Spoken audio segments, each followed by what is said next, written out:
Assalamualaikum warahmatullahi wabarakatuh.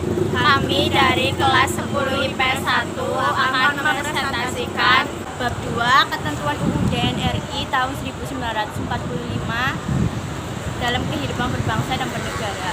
Sebelumnya kami akan memperkenalkan diri. Perkenalkan, nama saya Rimbi Dewulandari, absen 05. Saya Syah Aulia Hikmah Khairunisa, absen 34. Perkenalkan, nama saya Melisa Dwi Pramesti, nomor absen 22. Menjelajah wilayah NKRI. Indonesia adalah negara kepulauan. Hal itu ditegaskan dalam pasal 25A Undang-Undang Dasar Negara Republik Indonesia tahun 1945 yang menyatakan bahwa Negara Kesatuan Republik Indonesia adalah sebuah negara kepulauan yang berciri Nusantara dengan wilayah yang batas-batas dan hak-haknya ditetapkan oleh undang-undang. Istilah Nusantara dalam ketentuan tersebut dipergunakan untuk menggambarkan kesatuan wilayah perairan dan gugusan pulau-pulau Indonesia yang terletak di antara Samudra Pasifik dan Samudra Indonesia serta di antara benua Asia dan benua Australia. Kesatuan wilayah tersebut juga mencakup 1. Kesatuan politik, 2. Kesatuan hukum, 3. Kesatuan sosial budaya, serta 4. Kesatuan pertahanan dan keamanan. Berkaitan dengan wilayah negara Indonesia, pada 13 Desember 1957, pemerintah Indonesia mengeluarkan deklarasi Juanda. Luas wilayah negara kita adalah 5.180.053.000 km persegi.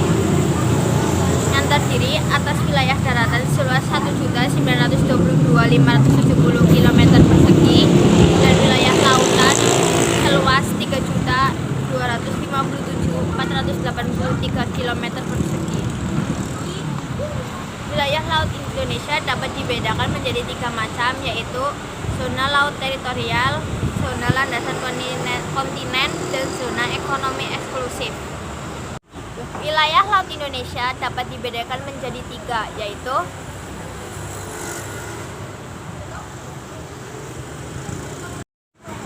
batas wilayah Negara Kesatuan Republik Indonesia. Batas-batas wilayah laut Indonesia berhubungan dengan 10 negara, sedangkan perbatasan wilayah darat Indonesia adalah hanya berhubungan dengan 3 negara. 1.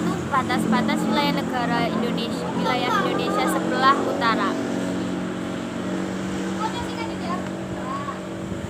2. Batas-batas wilayah Indonesia sebelah barat.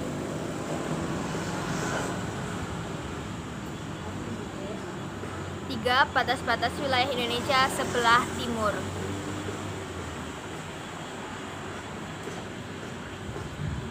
4. Batas-batas wilayah Indonesia sebelah selatan.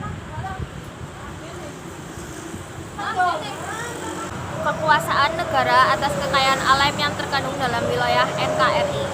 Di atas wilayah Indonesia terhampar daratan yang luas dengan segenap potensi kekayaan alamnya seperti kekayaan di hutan, area persawahan, binatang-binatang darat yang beraneka ragam.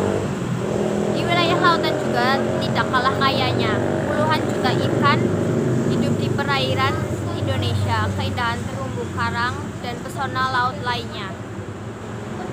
Di perut bumi Indonesia pun menyimpan kekayaan yang melimpah berupa bahan tambang seperti minyak bumi, emas, gas bumi, besi, batu bara, tembaga, perak, dan sebagainya. Pasal 33 ayat 2 dan 3 Undang-Undang Dasar Negara Republik Indonesia tahun 1905 ayat 2. Cabang-cabang produksi yang penting bagi negara dan yang menguasai hajat hidup orang banyak dikuasai oleh negara. Ayat 3, bumi dan air dan kekayaan alam yang terkandung di dalam dikuasai oleh negara dan dipergunakan untuk sebesar-besar kemakmuran rakyat. Negara mempunyai kewajiban-kewajiban sebagai berikut. 1. Segala bentuk permanfaatan bumi dan air serta hasil yang didapat kekayaan alam dipergunakan untuk meningkatkan kemakmuran dan kesejahteraan masyarakat. 2. Melindungi dan menjamin segala hak-hak rakyat yang terdapat di dalam atau di atas bumi, air, dan berbagai kekayaan alam tertentu yang dapat dihasilkan secara langsung atau dinikmati langsung oleh rakyat.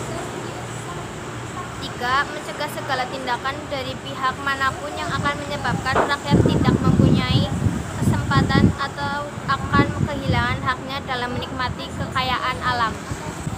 Kedudukan warga negara dan penduduk Indonesia. Berikut ini adalah status warga negara Indonesia. 1. Keberadaan rakyat yang menjadi penduduk maupun warga negara secara konstitusional tercantum dalam pasal 26 UUD Negara Republik Indonesia tahun 1945, yaitu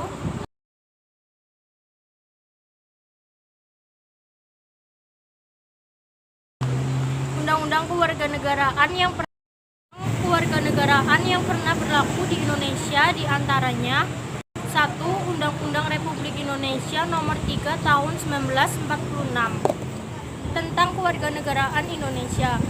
2. Undang-Undang RI Nomor 2 Tahun 1958 tentang penyesuaian dui kewarganegaraan antara Indonesia dan RRC. 3. Undang-Undang Republik Indonesia Nomor 62 Tahun 1968 tentang Kewarganegaraan Indonesia sebagai penyempurnaan UUD Republik Indonesia Nomor 3 Tahun 1946. 4.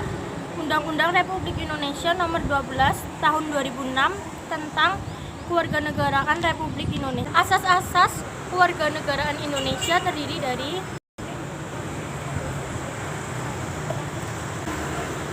adanya perbedaan dalam menentukan kewarganegaraan Indonesia. Beberapa negara dapat menimbulkan dua kemungkinan status warganegaraan seorang penduduk, yaitu 1, 2. Dalam menentukan status kewarganegaraan seseorang, pemerintah suatu negara lazim menggunakan dua stelsel, yaitu 1.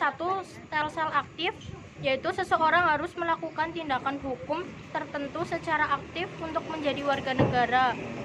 2. Stelsel pasif, yaitu seseorang dengan dirinya dianggap menjadi warga negara tanpa melakukan satu tindakan hukum tertentu. Berkaitan dengan kedua stelsel tadi, seseorang warga negara dalam suatu negara pada dasarnya mempunyai 1. Hak opsi, yaitu hak untuk memilih suatu negara kewarganegaraan dalam stelsel aktif. 2. Hak repudiasi, yaitu hak untuk menolak suatu kewarganegaraan stelsel pasif. Menurut penjelasan Undang-Undang RI Nomor 12 Tahun 2006 tentang Kewarganegaraan Republik Indonesia, dinyatakan bahwa Indonesia dalam penentuan kewarganegaraan menganut asas-asas sebagai berikut. 1. Asas ius sanguinis, yaitu asas yang menentukan kewarganegaraan seseorang berdasarkan keturunan, bukan berdasarkan negara tempat dilahirkan. 2. Asas ius soli secara terbatas, yaitu asas yang menentukan kewarganegaraan seseorang berdasarkan negara tempat kelahiran yang berlaku terbatas bagi anak-anak sesuai dengan ketentuan yang diatur undang-undang. 3. Asas kewarganegaraan tunggal, yaitu asas yang menentukan satu kewarganegaraan bagi setiap orang. 4. Asas kewarganegaraan ganda terbatas, yaitu asas yang menentukan kewarganegaraan ganda bagi anak-anak sesuai dengan ketentuan yang diatur dalam undang-undang. Kemerdekaan beragam dan berkepercayaan di Indonesia. Pengertian kemerdekaan beragama dan berkepercayaan. Dalam pasal 28E ayat 1 dan 2 disebutkan bahwa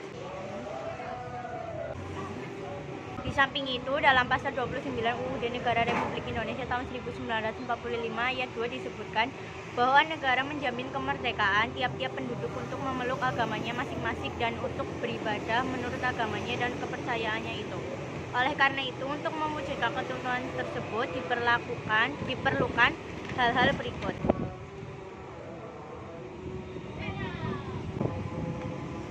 membangun kerukunan umat beragama. Di negara kita dikenal konsep trik kerukunan umat beragama yang terdiri atas kerukunan internal umat seagama, kerukunan antar umat berbeda agama, dan kerukunan antar umat beragama dengan pemerintah. Perubahan UUD 1945 semakin memperjelas sistem pertahanan dan keamanan negara kita.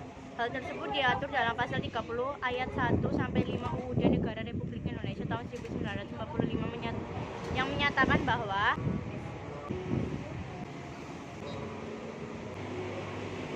sistem pertahanan dan keamanan negara yang bersifat semesta bercirikan komponen sistem pertahanan dan keamanan rakyat semesta terdiri atas kesadaran bela negara dalam konteks sistem pertahanan dan keamanan negara.